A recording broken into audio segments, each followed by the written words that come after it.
Olá, boa tarde, seja muito bem-vindo a mais um programa Conversa de Mulheres. E cá estamos nós e continuamos aqui nesta época natalícia, sempre consigo, de segunda a sexta-feira às 15 horas e sempre com projetos e histórias de vida maravilhosas. Que nos tocam. É verdade. E hoje vai ser um programa desses. Hoje vai ser um programa desses. Hoje vamos conhecer aqui a Vera Afonso, do movimento Mães Únicas. Projeto que dá apoio emocional e social a mães e pais que educam os seus filhos sozinhos e que nos vai mostrar como usou situações menos boas pelas quais passou para serem ferramentas para ajudar os outros. Portanto, hoje é aqui isto, eu acho que mais espírito natalício, ou verdadeiro espírito de Natal do que este, de transformar uma situação que até não foi tão boa e eu poder ajudar outros, não existe mais do que isso. Foi muito bem pensado. Hoje temos aqui então este movimento, associação, como queiram chamar já, de ajudar o outro, exatamente. Então, para entrarmos à conversa, temos que referir as nossas redes sociais, que são impecáveis, espetaculares. Modéstia à parte. Já não podem viver sem ela. A modéstia é que hoje ficou em casa, não veio ao estúdio. A modéstia hoje não veio ao estúdio. Então, Facebook Conversa de Mulheres, o Instagram Conversa.mulheres, encontra toda a informação do nosso programa. O que é que anda a acontecer no Conversa de Mulheres? É nas nossas páginas que encontra essa informação, os promocionais, sabe sempre, antes de iniciar um programa, o que é que vai acontecer. O cheirinho. E também encontra as páginas das nossas convidadas. Na realidade, Cláudia, eu ia dizer que o nosso programa é tão caixinha de surpresas que na realidade só consegue saber mais ou menos um tema.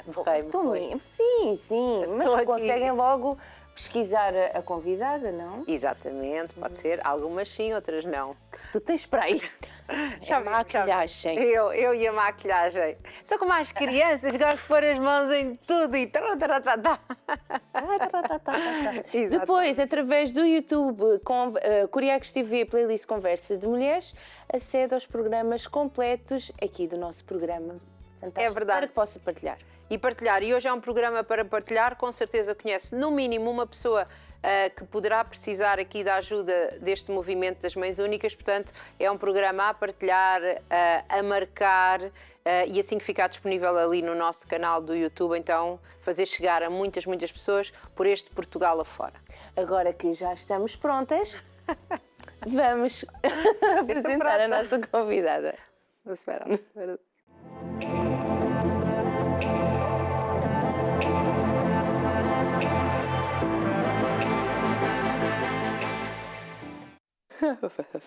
Era roxo, eu levo. Estávamos aqui a Ruth há pouco queria dizer vamos passar o separador, mas só se eu... Porque eu não sabia se já ia ao separador ou não. E já viram, isto é um programa ao vivo e em direto, assim mais ou menos, e então acontece tudo aqui neste programa.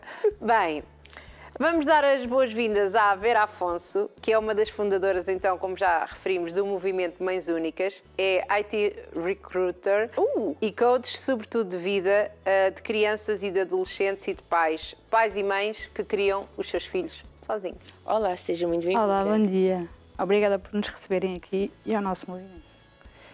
Vera, antes de conhecermos aqui o movimento Mães Únicas, temos mesmo que conhecer o seu percurso. O percurso antes da história que leva ao movimento, também queríamos sabê-lo. É pequenina. É Vera. Pequenina. Então, eu sou uma mãe única, como todos conhecem como mãe solteira, que é acho que o nosso título de mãe não deve estar associado a um estado civil. Sou mãe sozinha de um menino, neste momento já tenho 14 anos, sim, do Afonso. Afonso. O Afonso Almeida. Ele não é Afonso. Afonso. Toda a gente pergunta se ele é Afonso. Não, ninguém se recorda. Como é Vera Afonso e o Afonso é Afonso, pronto. Toda a gente não se lembra que o seu nome, pronto, ele tem. Foi uma fase, digamos que menos boa, mas boa da minha vida, onde eu engravidei. Mas antes disso, Vera, vamos começar aqui muito mais por trás. Pequenina. Então, a Vera pequenina... É de onde? Eu sou de Carnaxide. Vivo e estou no mesmo sítio desde que nasci. É? Exatamente. Vivo na casa que era dos meus avós, hoje em dia é a casa dos meus pais, eles já não estão comigo, mas eu mantenho a casa e estou lá com o meu filho. Como é que foi a sua infância? Uma infância descontraída, feliz, uma infância aqui cheia com muitas regras, como é que foi aqui a sua infância? Era um equilíbrio, havia regras sem dúvida, mas foi uma infância muito feliz, muita brincadeira na rua onde eu cresci, havia muita criança, éramos cerca de 40, ou seja, as nossas, nossas festas 40? de crianças na Eu minha agora é que me rua. caiu o número, eu ouvi 40 crianças. As nossas festas de aniversário eram sempre muito divertidas. Pois, porque depois havia sempre alguém a fazer anos pelo ano, não é? Exatamente. Tenho 2 irmãos mais novos, eu sou a mais velha. Foi uma infância muito feliz, não posso queixar em nada. E o que é que se imaginava fazer quando crescesse? Eu queria ser bióloga marinha. Os golfinhos. Casa das baleias. Ai, Eu sou apaixonada por orcas, mas depois, olha, a vida não se proporcionou e eu segui outros rumos. E quando ainda tinha esta vontade de ser bióloga marinha, estudava muito sobre as baleias, sobre outros animais? Eu sou aquela marinhos? pessoa que gosta de estar sempre a estudar, sempre atualizada. Lia muito? Lia muito, sim. Tanto que hoje em dia eu entrei na faculdade este ano para tirar Ciências Sociais, que é também para complementar um bocadinho o nosso trabalho, porque infelizmente antes disto não tive a oportunidade. Ainda não tinha conseguido. Não. Os meus pais tinham uma empresa que infelizmente teve que fechar e eu era a mais velha, já com quase 18, então eu fui trabalhar para ajudar os meus pais em casa. Portanto, a sua infância e adolescência foi tranquila, aqui com uma vida assim um bocadinho desafogada, vamos assim dizer. Sim, depois também pratiquei muitos anos handball, joguei 17 anos também. Desde que idade? Eu comecei aos 7. Aos 7. Como é que surge aqui a paixão pelo handball? Olha, na altura nós tínhamos muito poucas coisas para fazer a nível desportivo, tínhamos natação, handball e a ginástica. Experimentei os 3, ainda cheguei a fazer natação de competição, mas depois aquilo era muito pesado. E o handball... Pesado porquê? As regras dentro da piscina eram muito rígidas para quem queria fazer campeonatos e quem queria estar na competição. Era mesmo muito exigente, eu tinha treinos de 3 horas, não era todos os dias. Não era todos os dias, mas era dia sim, dia não, mais o handball. O handball é um bocadinho mais descontraído, é um desporto de equipa e acabou por me levar... Ali na natação era um bocadinho sozinha, não é? Como sozinha, sim. nada e nada. Exatamente, e eu como gosto muito de estar em contato com pessoas, o handball foi, lá está, e também as minhas amigas de infância, desde a escola primária, também continuámos este caminho. Jogámos até, muitas de nós, até aos 18, 19, depois quando entra a faculdade a gente já começa ali a optar.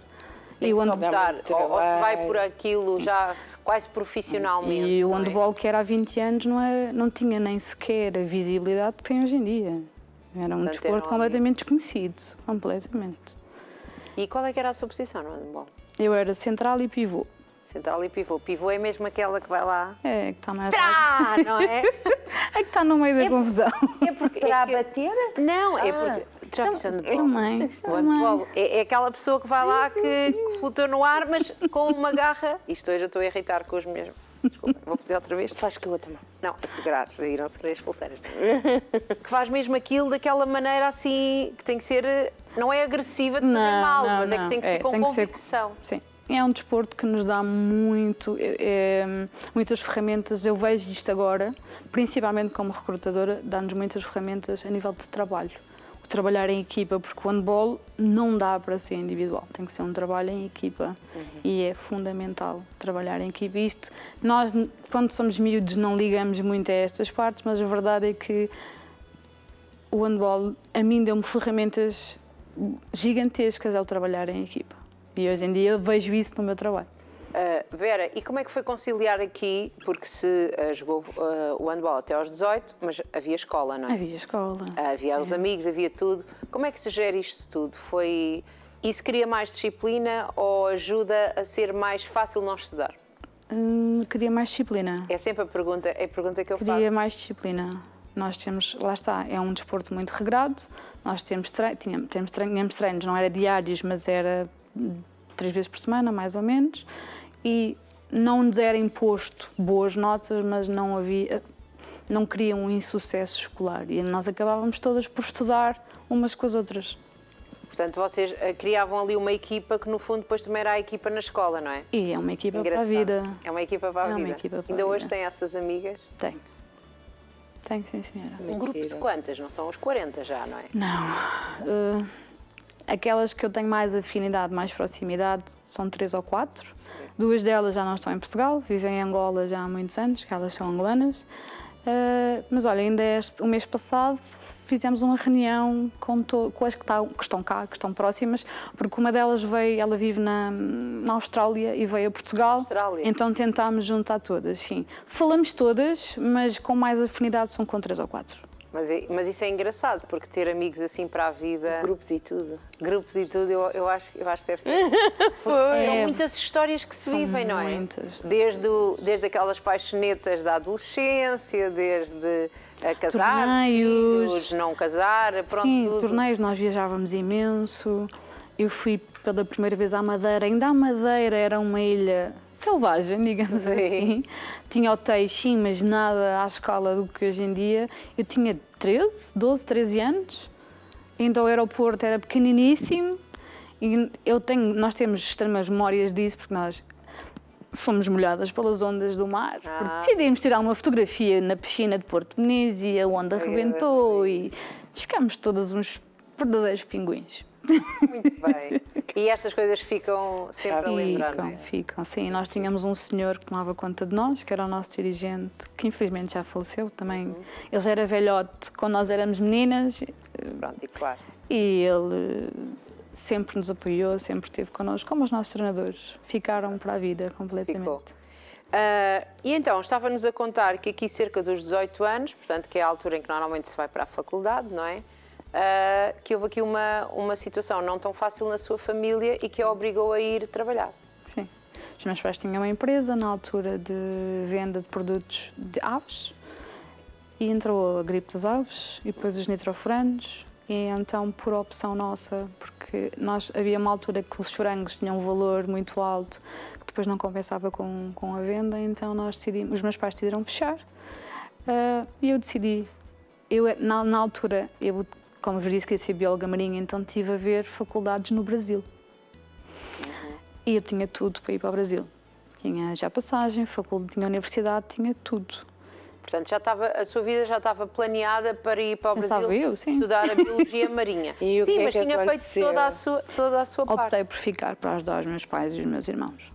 O meu irmão mais novo era pequenino na altura, tinha 6, 7 aninhos. Portanto, também não havia nada que ele pudesse fazer, claro. E o meu irmão do meio tinha 13, 14, por aí. E eu achei por bem ficar e ajudar os meus pais.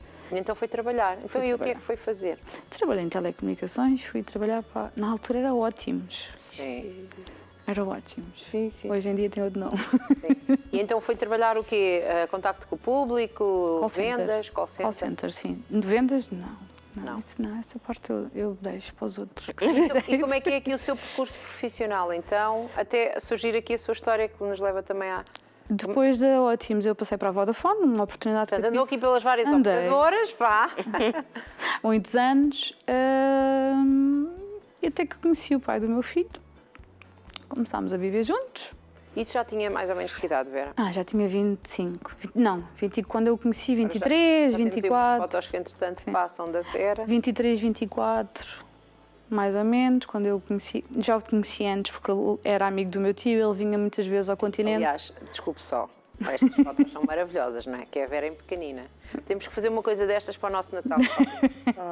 Trazer umas fotografias nossas. Da produção. Da produção. Aqui sou eu e a minha mãe. Portanto, é aqui uma infância, lá está. Sim, Esse é muito. E então, estava a dizer que tinha 20... Quando 23. 23, 24, quando eu Também conheci. mesmo assim ainda era uma menina, não é? Sim, sim. Entretanto, ele é açoriano.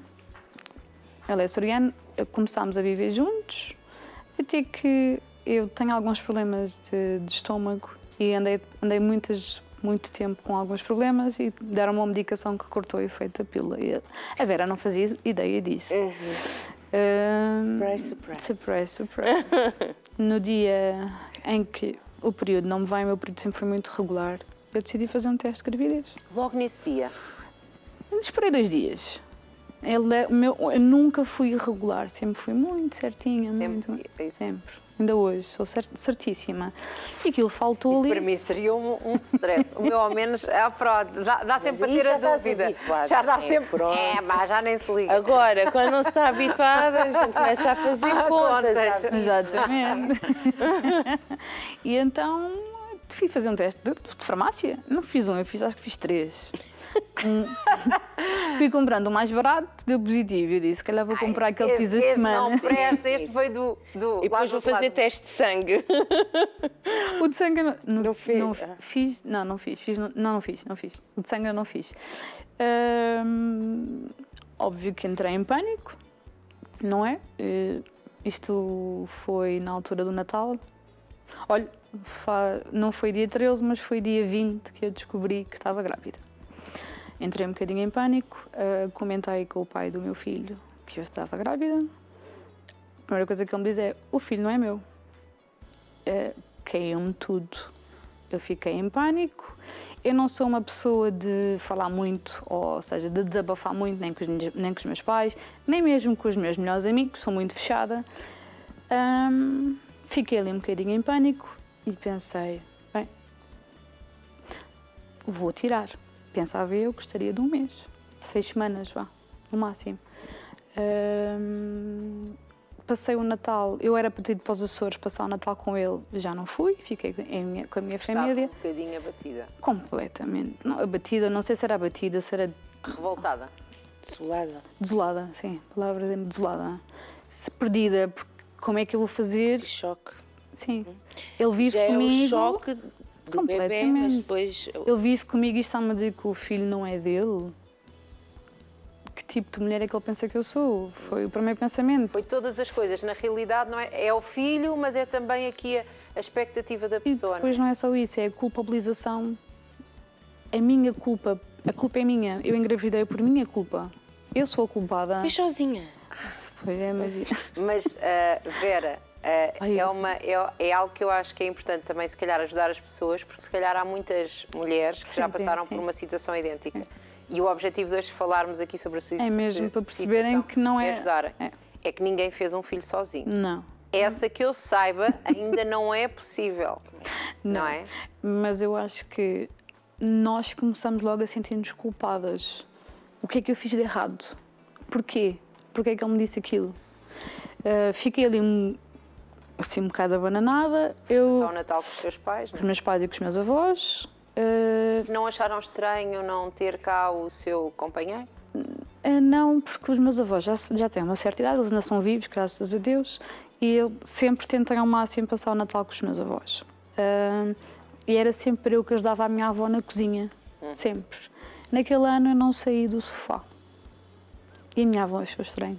A minha avó comentava com a minha mãe: a menina não está bem, o que é que ela tem? Entretanto, passados uns dias, passou-se o Natal e eu dizia: não, está tudo bem, está tudo bem. Passou-se o Natal, isto foi... Portanto, durante esse tempo pensava o quê? Já estava aqui a formar-se esta ideia de não ir ter o seu filho? Sim, completamente. Quero. Eu Não só vou fazer isto sozinha. eu não quero o meu filho, eu não quero ser mãe agora. Melhor, eu nem nunca tive o pensamento de ser mãe. Eu sempre disse que eu vou ficar para tia. Pois, ainda fica mais difícil alguém que não tem esse desejo, não é? E que não tem nada de mal também. Sim. Toda a gente é livre de querer como quiser, não é? Sim, talvez porque eu sempre fui muito independente e achava que ter um filho ia ser uma prisão. Aquelas coisas que nós acho que lemos demais, que um filho prende a nossa vida. Hoje em dia sou completamente contra esse pensamento, mas foi uma aprendizagem. Claramente exige um reajuste. Pronto. Completamente. Sim, é umas fases. Pronto. Completamente. Umas fases. No dia 30 de dezembro, acordei alagada em sangue. Eu pensei, abortei. Fui a correr para o hospital. Liguei para uma amiga minha. Aliviada? Não, em pânico. Não, acho que naquele momento não havia aqui alívio nenhum, muito pelo contrário, eu só pensava: será que ele está bem? Será que ele está bem? Será que abortei? Será que ele está bem? Portanto, liguei para uma amiga minha, ela na altura tinha dificuldades em engravidar, estava a tentar há imenso tempo e nunca conseguia engravidar. Infelizmente ela já faleceu, ela era da minha idade e faleceu há uns anos. Morte súbita, não sabemos bem, mas foi mãe, conseguiu ser mãe depois. E entretanto eu entrei no hospital, a enfermeira recebeu-me, começou-me a fazer aquelas perguntas básicas, qual foi a última menstruação, e disse-lhe, a minha última menstruação foi no dia 17 de novembro. Tenho certeza? E eu olhei para ela, e disse-lhe, oh, senhora enfermeira, eu não tenho precisão nenhuma de lhe estar a mentir. A minha última menstruação foi no dia 17 de novembro. Oh mãe, não foi não. E conforme ela diz isto, ela vira o ecrã, o seu bebê já tem quase 12 semanas, 4 meses. Eu fiquei a olhar para aquilo, vejo um bebê já com mãozinhas, com pezinhos, e eu olhei, só chorava. Depois ela perguntou-me o meu tipo de sangue. O meu tipo de sangue é negativo, eu sou BRH negativo. E ela precisava de saber o tipo de sangue do pai do meu filho. Lá eu liguei para o senhor, perguntei-lhe qual é o teu tipo de sangue. Ele só me gritava ao telefone, o filho não é meu. Eu disse, eu não quero saber se o filho é teu ou não é teu, o filho é meu. Eu só estou-te a perguntar qual é o teu tipo de sangue. Mais nada, se é positivo ou negativo, eu não preciso saber mais nada. E o filho é meu. Então, ele é sangue positivo, então... Mas foi por isso que teve aqui esta reação. Sim. Nós, mulheres com sangues negativos, se o nosso parceiro tiver sangue positivo, nós temos que levar umas injeções para o nosso corpo não atacar o feto como um vírus. Pode não acontecer na primeira gravidez, mas numa gravidez seguinte, o nosso corpo ataca o feto como se fosse um anticorpo. Anticorpo, exato, vai criar. Eu chorei babirranho, a minha amiga só dizia, não tires, não tires. Eu disse, mas eu já não posso tirar, eu já estou de 12 semanas. Mas depois da gente ver a imagem do nosso bebê no monitor, que vem ao mundo. Mas também na realidade já nos estava a dizer que quando sentiu aquele sangue que já não... que parece que já estava preocupada com aquele bebê. Sim. Eu acho que é um... É um misto de emoções. É um misto de emoções. Eu acho que o facto de eu querer ter tirado o bebê era porque eu não me tinha visto nunca no papel de mãe e sozinha, teve apoio, então... não é? Era toda a situação. Sim. Entretanto, vim para casa, quietinha, sossegadita, e digo à minha mãe, a médica de família está a dar consultas. E ela assim, acho que sim, filha, vai lá marcar. Mas queres uma consulta para quê? E eu, tenho que fazer uns exames, umas análises. E ela, está bem. Vai haver a dia 2 de janeiro, consultório do centro de saúde. Liga-me a minha mãe, olha, já foste atendida? E eu disse, não. Então, peraí que a mãe vai ter contigo, eu preciso falar com a médica. E eu ainda não tinha... Um bom dia para falar com a médica. Ou seja, A médica depois disse que não quer receber mãe. eu não tinha contado a ninguém. Ela chega ali e ela pergunta-me assim, elas parece que adivinham, nós mães temos aquele... As mães sabem, têm um dedo que adivinha. E ela pergunta-me assim, mas afinal, que raio de exames é que tu vens pedir, porque eu não percebi nada. E eu, então... estou grávida. Então é. Assim, devagarinho, mãe. E ela olhar para mim, estás grávida, então Maravilha, claro. Os meus pais adoram crianças, desde sempre. Eu acho que todos os pais querem ser avós dentro de uma situação que considerem normal, Sim. não é? Sim. Ela ficou mega contente. Ao chegarmos a casa, o meu pai estava a sair para o trabalho e ela diz-lhe assim, vais ser avô. E ele olha para a minha mãe, muito sério, da Tânia. A Tânia é minha cunhada. O meu irmão está com ela, sei lá, há 20 anos. Sim. E a minha mãe diz-lhe, não, da tua filha. Ele ficou mega transparente, não me disse rigorosamente nada e seguiu o caminho dele. Sabe como é que é os pais, não é? Eu olhei para a minha mãe e disse, podia ser pior. À noite ao jantar, ele só disse, vai ser tão bom ter aqui um bebê. Que alívio, não é? É, porque não tenho o suporte do pai, mas tenho o suporte da minha família. Eu acho que esse era o maior receio. Se eu fui abandonada pelo pai, eu vou ser abandonada pela minha família também. Eu acho que é um pensamento que nós todas temos. Mas que na realidade se calhar nem faria muito sentido, porque até No meu caso, já acho tinha a que não. sua vida, Sim. estava com um homem, pronto, com um companheiro, eles ainda não sabiam o que é que se passava, não é? Sim. Mas na cabeça dos seus pais é um processo normal de vida, não é? Completamente, mas pensei, como tive uma rejeição da parte do pai, é. vou ter uma rejeição da Pois, parte sim. dos meus pais. Eu acho que todas nós passamos por isso. Eu tive a sorte de ter sempre o suporte dos meus pais e dos meus irmãos até hoje. Tenho muita sorte. Eu sei que há muitas mulheres que não têm a mesma sorte que eu. E Vera, quando é aqui que fala então com o pai do seu filho e se percebe aqui como é que vai ser aqui esta relação? O pai do meu filho chega ao continente em janeiro, mais ou menos dia 6, dia 7, por aí. Eu apanhei uma pneumonia. Ele continuava a dizer que o filho não era dele. Eu apanhei uma pneumonia. O médico não me deixou no hospital porque eu disse: eu não vou ficar aqui, eu quero ir para casa, eu não vou ficar aqui. E o médico disse: então a Vera tem que estar quietinha, sossegadita e não fazer esforços. E o pai do meu filho simplesmente saía de manhã e só aparecia de madrugada. Mais tarde descobri que ele tinha outra relação, que inclusive é o meu filho, também irmã, com diferença de 8 meses, mais nova. E eu agarrei e pulo na rua. A casa era minha e eu achei que não queres estar comigo, não aceitas o nosso filho, faz o teu caminho. E eu pulo na rua. E Vera, o que é que o faz aceitar de volta em janeiro? Não Quando sei. já sabia que ele não queria. Uma esperança ainda que ele Sim, reconhecesse. completamente. Que ele contasse aos pais, ele não contou. Então como é que é este final aqui de gravidez? Porque na realidade 4 meses, 5 meses é já aqui a segunda etapa, a segunda fase. O final de gravidez, eu tive sempre o apoio dos meus pais, sempre. Continua a viver sozinha ou depois? Continuo a viver sozinha com o meu pequenito, até hoje. E como é que é, consegue-nos descrever estes sentimentos? O que é que são os sentimentos que se tem à medida que se está grávida e sabe que eu vou ter que criar este bebê sozinho? O primeiro sentimento é a revolta. Porque é que ele não quer assumir o filho que é dele. Não é bem desespero, não é a palavra certa, mas sentimos completamente angustiadas e só de pensar como é que eu vou criar um bebê sozinha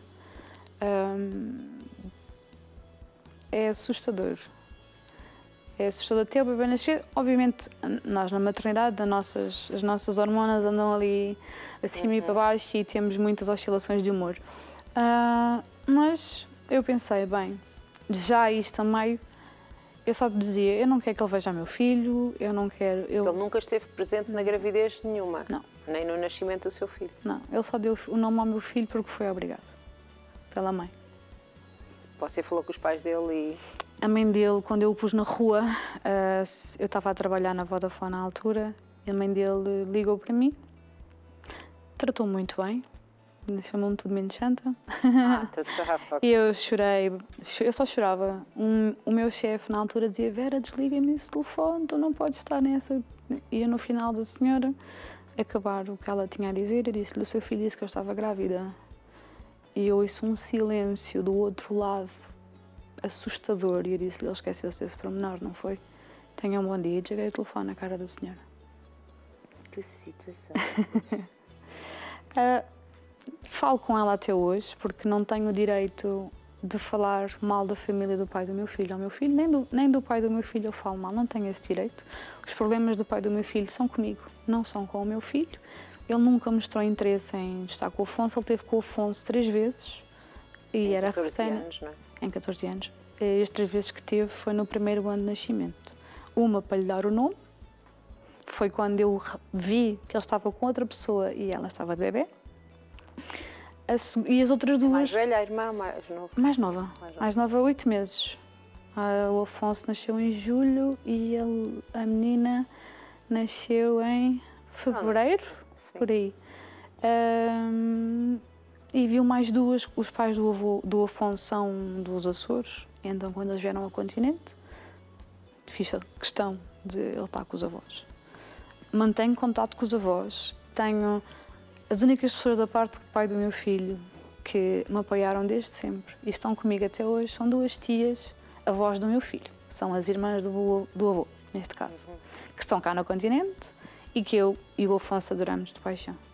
São nossa família. E que ele acaba por ter aqui este contato. Sim, sempre. Sempre que a gente pode, nós estamos com elas, com os filhos, com os netos. estamos sempre E só por juntos. uma questão aqui, porque se calhar a conhece, e lá está, o objetivo deste programa é ajudar aqui mães únicas, não é? Já vamos saber porque este nome, pessoas que tenham esta questão. Para dar o nome ao Afonso, dado que o pai não estava a reconhecer, o que é que foi preciso fazer alguma coisa legalmente? Então, os bebés hoje em dia não saem da maternidade sem registro. O primeiro registro que eu tenho do Afonso é o meu nome, Afonso de Almeida, só. Sim. Eu tinha chegado a casa 2 dias depois, chega uma carta do Tribunal de Menores, logo, para nos informarem que não há filhos de pais incógnitos hoje em dia e que nós temos que dizer... Quem é o pai? Temos que informar temos que informar o Tribunal de quem é o pai ou quem é possivelmente o pai. Pois, porque fora isto, pronto, a sua situação era diferente, mas há de haver mesmo mulheres que às vezes, por situações várias que nós estamos aqui para julgar nem para dizer nada, não sabem quem seja o pai. Tenho que dizer o nome de todas as pessoas com quem estive. É feito um teste ADN à nascença, já nasceu neste caso, é feito um teste ADN e depois ele é obrigado a dar o nome ao menino. Portanto, houve um teste ADN que confirmou que ele era o pai. No meu caso, não. O Afonso, quando nasceu igualzinho ao pai. Está. Não havia, pronto. Temos umas fotos aqui da Vera e do Afonso enquanto falamos. Vamos ver. E a mãe e a tia do Afonso, que é a enfermeira parteira no Algarve, disseram: não, tu vais dar o nome. Essa foi a primeira foto do Afonso. A primeira foto quando nasceu. Tinha horas. A tia dele disse-lhe: não, vais dar o nome à criança. Então fomos ao notário. Sim, e ficou tratado, não é? Sim, eu escolhi o nome do pai que eu queria. O nome do pai do meu filho é gigante. Sim. E eu não gosto do último nome do pai do meu filho, então escolhi o Golart. O Golart é da parte do pai. Então é Afonso Golart de Almeida. Automaticamente, ao haver um registro, deixa de haver aquela obrigatoriedade de a gente ir ao tribunal e dizer, obviamente temos que informar o tribunal que já houve um registro com o nome do pai, mas eu sei que quando não há certezas é feito o teste de ADN e o pai é obrigado. Sim. E como é que é este crescimento com... O seu filho pergunta-lhe pelo pai, como é que se explica isto? Já perguntou, na altura que eles falam na escola muito a família, 6, 7 aninhos, sim. a gente ia a caminho da Praia das Maçãs e ele pergunta-me assim, no carro, sabe a conduzir, o que é feito o meu pai? Eu disse, ai Meu Deus, chegou o dia. porquê que ele não quer saber de mim? E eu, olha filha, a mãe não sabe responder a isso. O pai, na altura, conheceu outra senhora com quem casou, não, com quem se juntou e teve a mana. Então ele não gostava de ti. Disse-lhe, filho, se calhar não. Então porquê que ele não gosta de mim? E eu, olha, isso há uma pergunta à qual a mãe não sabe responder, mas se um dia quiser saber, a gente vai conhecer o pai. Eu não quero saber, eu não preciso dele. Isto com 7 anos. E até hoje ele não viu o pai? Nem tem qualquer interesse. E pergunto-lhe várias vezes. E então, Vera, desta situação que é um bocadinho triste, não é? Claramente é triste por tudo, não é? Porque as pessoas podem se desentender, mas pronto. Claro. Continuamos. Surge aqui este projeto neste ano, não é? Agora em janeiro de 2023. Sim. Se calhar surgiu um bocadinho antes. Começou numa brincadeira, salvo seja, porque tanto eu como a Anabela, que é outra... É a minha, exatamente. Não gostávamos de ser apelidadas de mães solteiras, mas porquê que o nosso... O facto de nós sermos mães de uma criança e estarmos sozinhas, tem que estar associado ao Estado Civil. Acho que nós começámos na brincadeira a arranjar nomes. Tudo começou numa brincadeira e depois a Anabela é psicóloga e começámos as duas... Olha, vamos arranjar outro nome. Andámos às voltas e voltas, muitas mães, a gente... E ela, mães únicas. E disse, olha... Mães únicas faz sentido. E ela, então e o que é que tu achas de nós começarmos a ajudar outras mães como nós? E eu olhar para ela, eu vou ajudar como? E ela, então ajudar a nível psicológico, a fazer de coaching, a fazer formações de autobeleza, porque Nós esquecemos de ser mulheres quando somos mães. E eu... Quem está sozinha a criar aqui sem um filho. É mais difícil. É mais difícil. Eu anulei-me como mulher muitos anos. E mesmo assim, como referiu, teve aqui muito apoio da sua família. Sim, sem dúvida. Na realidade, não criou o seu filho sozinho. Não. Tenho os meus pais sempre do meu lado. Os meus pais foram-se embora no ano do Covid para tomar conta dos meus avós, porque a minha avó tem uma demência. Então a minha mãe foi tomar conta da minha avó, neste caso. Então começou tudo uma brincadeira, até que começámos a pensar, não, vamos levar isto a sério, porque há tantas mulheres, e a gente vê tantas mulheres e homens, há muitos homens pais solteiros, ou pais únicos neste caso. Pais únicos que podem ser por solteiros, por viuvez, portanto, aqui neste conceito dos únicos, cabe Tudo. qualquer estado civil. Abandonam os filhos, não é? Sim, há mulheres que também abandonam os filhos, claro. E olha o que é que acontece com mais regularidade do que a gente Do que as pessoas pensa. pensam. Ou que morrem. Ou que morrem, sim. Porque há muitos pais, há pais viúvos. Mas ainda há muito, não é preconceito, ainda há muita vergonha da parte do homem de se mostrar e falar sobre o assunto. Porque ele ser abandonado com um bebê, eu acho que deve ser angustiante. Na sociedade, como está formatada e que a mãe está feita, a mãe é que tem o bebê, não é? Portanto, a mãe foi feita para ter o bebê. O instinto maternal. O instinto maternal e a pessoa sente-se ali, ainda deve ser um bocadinho mais desafiador. Eles são muito mais fechados.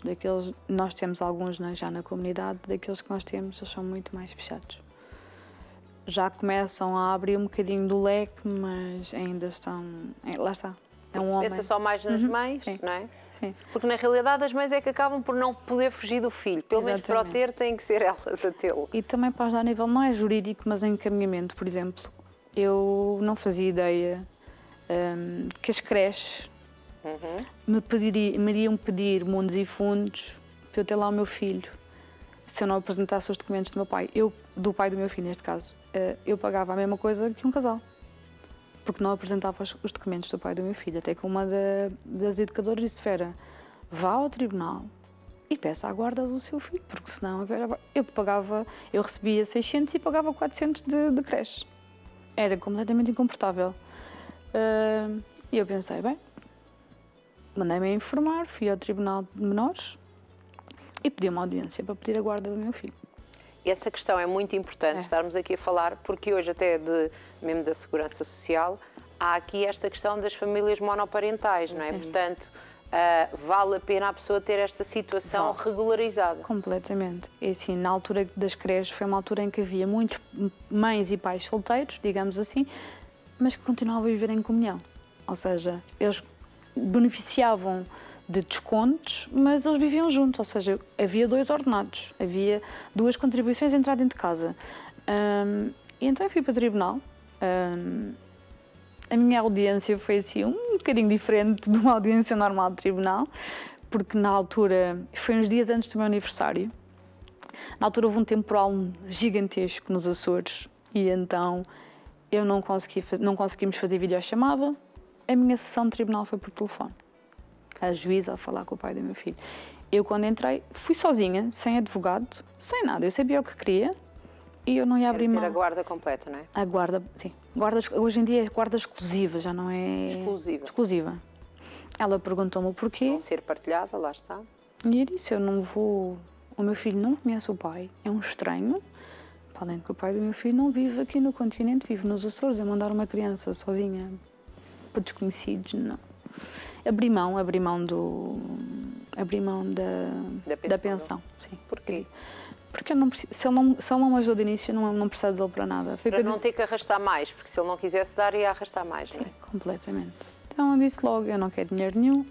Eu disse à juíza, eu venho aqui exclusivamente para pedir a guarda do meu filho e disse, eu não abro mão. E apanhei uma juíza, um procurador do outro mundo, fantásticos. E assim foi, eu tenho a guarda exclusiva do meu filho, posso viajar para qualquer parte do mundo sem ter que pedir autorização ao pai do meu filho. Sim. Menos um fardo. Sim. E eu acho que se não há contacto, quando há contacto com a criança, eu acho que o casal independentemente de estar junto ou Tem separado. de falar e ver as coisas. Agora, quando não há interesse, não é? Não Porque vale a estas pena, lutas. não. Exatamente, estar aqui. Já há lutas suficientes quando temos o pai e a mãe em guerras e que fazem das crianças ping-pong. Eu sempre fui. E vou-lhes dizer, durante a minha gravidez eu era extremamente revoltada. Eu dizia, eu não vou falar do meu pai e do meu filho, eu vou-lhe dizer mundos e fundos. Depois de ele nascer, eu disse, eu não tenho esse direito. O problema foi comigo, não foi com o meu filho. Eu não tenho o direito de falar mal do meu filho, ou do pai do meu filho ao meu filho. E nunca o fiz. E esse tipo de apoio, portanto, estamos hoje aqui a falar deste projeto, desta comunidade das mães únicas, é feito também com as pessoas que vos procuram? Sim. É uma dificuldade que muitas pessoas têm de saber como lidar, de saber questões legais. Principalmente as legais. E também muito a nível de autoestima. O abandono é uma coisa que nos acompanha para a vida. Vou dizer, superei. Ainda estou a superar. O abandono é assustador. Mete-nos num buraco. A gente, claro, depois formamos capas, está sempre tudo bem. Mas o abandono é uma dor que nos acompanha para a vida toda. E que este abandono é sentido por quem é abandonado, mas também, no fundo, pelos filhos, não é? Completamente, sim. Por muito que a gente tente que eles não sintam, eles percebem. Eles conseguem perceber. E eles também foram abandonados, na realidade, não é? Sem sombra de dúvidas. E eu acho que este sentimento de abandono começa ainda quando eles estão dentro de nós. E que nós ainda estamos a processar tudo. E cada vez está mais provado cientificamente que os bebês sentem tudo o que nós sentimos. Sim. Então, que apoio prático é dado aqui? Nós temos também aqui algumas fotos aqui deste projeto das Mães Únicas. Que apoio prático é que é dado aqui? Portanto, as pessoas podem procurar as Mães Únicas onde, como e para quê? Podem procurar as Mães Únicas no nosso site, mãesunicas.pt. Estão lá os nossos contactos todos, podem nos mandar e-mail, podem vir ter connosco através dos nossos perfis de Instagram. Quem quiser ajudar e tiver alguma abertura, obviamente não há custos, não é? Nós não podemos. Vocês tudo é não feito, pagam, não é? assim. Não é? Sim, portanto, isto é tudo feito em. Vamos aqui separar. Portanto, quem é que pode ir ter convosco que precise de ajuda? Que tipo de ajuda é que pode encontrar? E depois já vamos falar quem é que se pode voluntariar. Se calhar há pessoas hoje que nos estão a ver que são sozinhas, não é? Que são sozinhas e que não têm filhos ou não têm família. E que se calhar pode ser a família de alguém. Que é isto que este movimento faz, que é fantástico. Toda a gente pode vir ter connosco. Quem conhece a história, nós sabemos que há muitas pessoas que têm vergonha de se expor e de falar. Tudo o que é falado entre nós é entre nós que fica. Nós estamos a tentar criar uma comunidade para nos ajudarmos, por exemplo. Não tenho onde deixar o meu filho e preciso ir aqui ali. É uma situação imensa, então, com estas greves todas que houve já neste princípio de ano de professores e auxiliares e não sei o quê, é um drama para muitos pais que já estão a lutar sozinhos por uma... É difícil. Pela parte financeira, não é? E que depois não têm ajuda. Sim. Até para isso vocês ajudam? Não, é para isso nós ajudamos. E em que sítios é que estão... E assim, neste momento estamos em Lisboa, e na zona centro e na zona de Coimbra. Ok. Estamos a tentar ir para outros sítios. Portanto, aqui Espalharem-se. Aqui depende um bocadinho desta rede de voluntários, não é? Completamente. Nós sozinhas não conseguimos fazer nada. E acho que a nossa ideia é o suporte. Não só para saber como a gente fica bem ou como nos pôr bonitas. Portanto, tem aqui vários tipos, vamos lá ver. Então, tem esta parte da autoestima, esta parte psicológica. Sim, que é também fundamental. é dado aqui algum apoio e o facto das pessoas falarem umas com as outras, não é?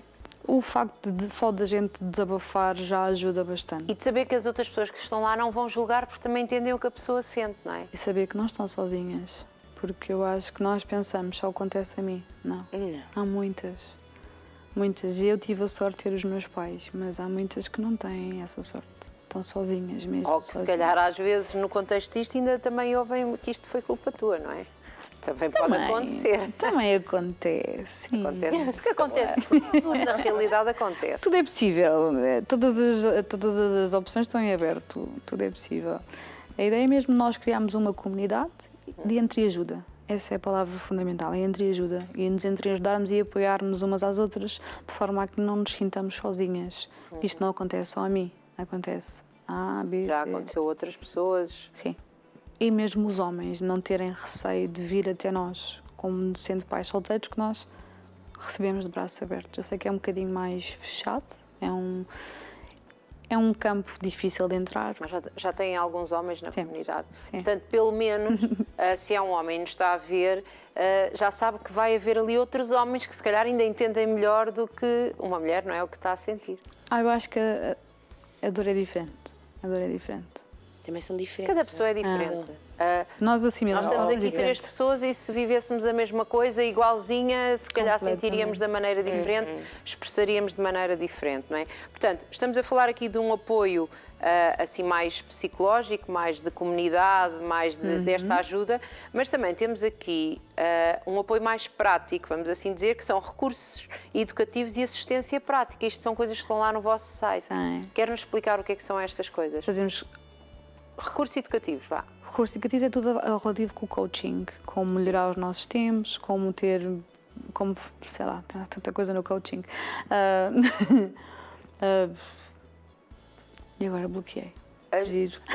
Ajudam as pessoas também aqui, esta parte da educação também para a pessoa estar mais preparada, por exemplo, a procurar trabalho? Sim, também procurativa de trabalho, estarem mais prontas para o que é que seja, também para mudanças de carreira, ou porque a pessoa está numa carreira e vê que aquilo, por exemplo, uma mãe ou um pai único que trabalha ao fim de semana sempre, constantemente, é quase impossível. Sim, claro. Eu passei por isso, porque eu trabalhei muitos anos em hotéis, era de segunda a segunda, e não havia feriados.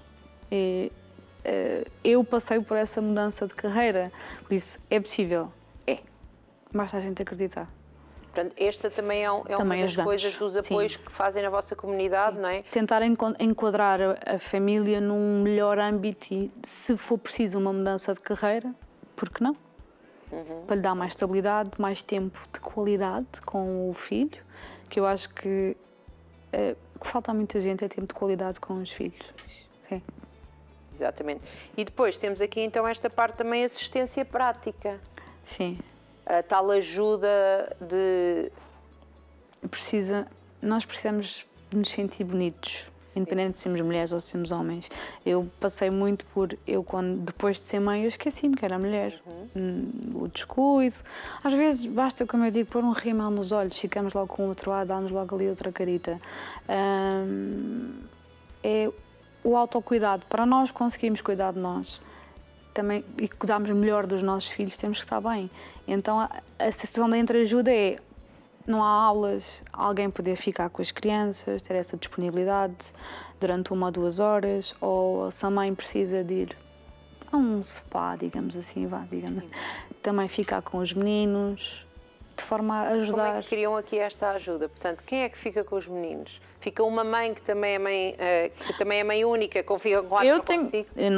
Eu e a Anabela, como trabalhamos a partir de casa, nós temos completamente essa disponibilidade. E a ideia, quando nós começámos em dar essa ajuda, foi mesmo: ok, em Lisboa eu estou aqui, nem que seja uma mãe que nós ajudamos por semana ou por dia, já valeu a pena. Já valeu a pena. É verdade. Sim. E é verdade que já valeu a pena.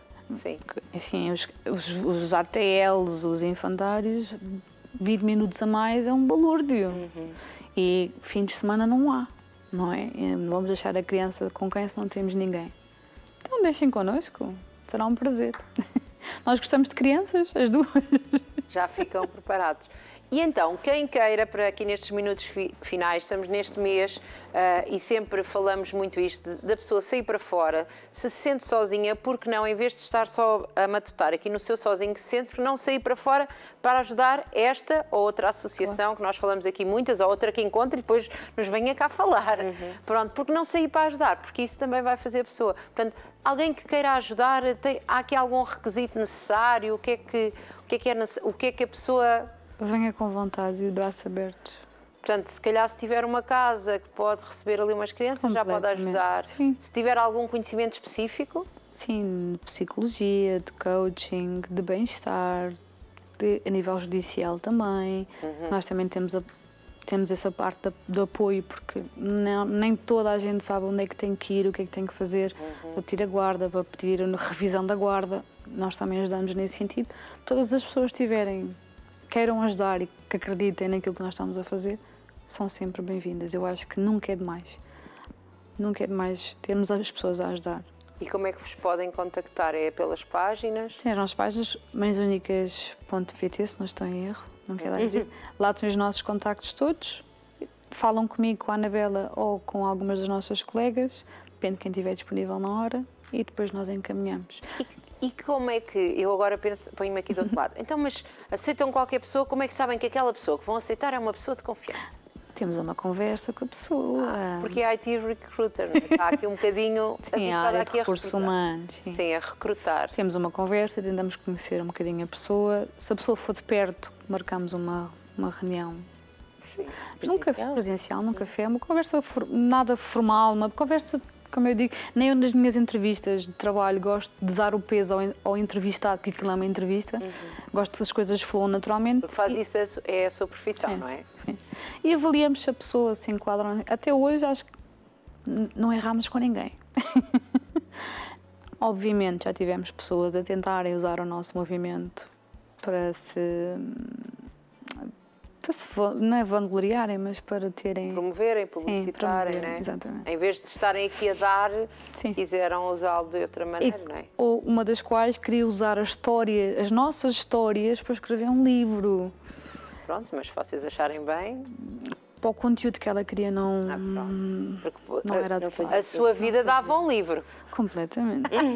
Um dia. A sua vida dava Quem sabe? claramente um livro. Mas sim, há pessoas que tentam, também já apanhamos, nos tentam usar. Exatamente, em vez de irem ajudar, estão aqui a... Claro, eu gosto de aparecer na televisão. Não tenho jeito nenhum para estar na televisão. Mas é tão bonita que não aparecer na televisão. Mas eu tinha que, se eu acredito no projeto, se eu acredito naquilo que nós somos capazes de fazer, tive que sair da minha conchinha, como se diz. Sim, que eu gosto de passar despercebida. E Vera, o que é que vamos dizer aqui às mães ou pais únicos ali para aquela câmara, agora para ficar aqui antes de terminarmos? O que é que vamos dizer? O que é que quer dizer aqui às mães e aos pais únicos? Não se sintam sozinhos, nós estamos sempre aqui. Não precisam, se quiserem, dar o vosso nome inicialmente, mas se precisarem de ajuda, nem que seja para desabafar, procurem-nos, falem connosco, nós teremos todo o gosto em vos ajudar e vos encaminhar, e aos vossos filhos também, de forma a que vocês consigam equilibrar a vossa vida emocional com a vossa vida profissional e tudo, criar ali um melhor ambiente familiar para vocês. E aí? E é isto. Bem, olha o que Vera, parabéns Obrigada. por todas estas conquistas e parabéns por transformar uma situação má numa ajuda para os outros. Eu acho que é assim que realmente, assim é que deviam ser todas as vinganças. Não contra pessoas, mas contra situações, ajudando os outros. Sem dúvida alguma, e é bom, inclusive a avó do meu filho, que nós sempre tivemos, não foi uma relação amor-ódio, mas sempre batemos de frente uma com a outra. Ela veio-me dar os parabéns Pelo movimento. pelo movimento. Sim. E é sem dúvida, é assim que é, está a ver? É assim que se vence, não é ficando amargurado, ali a matutar no que correu mal, é indo para a frente. É tirar a coisa boa, ou a coisa de uma coisa má, tirar a coisa boa dali e tentar. É fácil? Não, mas tudo se consegue. E acreditar. Muitos parabéns. Obrigada. E que consiga ajudar cada vez mais e mais mães e pais únicos. Sim. E um bom Natal aqui para todos. Igualmente. Da Obrigada. comunidade, é verdade, da comunidade. Para esta grande família, que no fundo é uma grande família. Sem dúvida. E isto é que é Natal, meus amigos. Só tenho-vos a dizer isto é que é Natal, é ajudar os outros, portanto, pode aqui dar do seu tempo para ajudar aqui mães e pais que sejam únicos.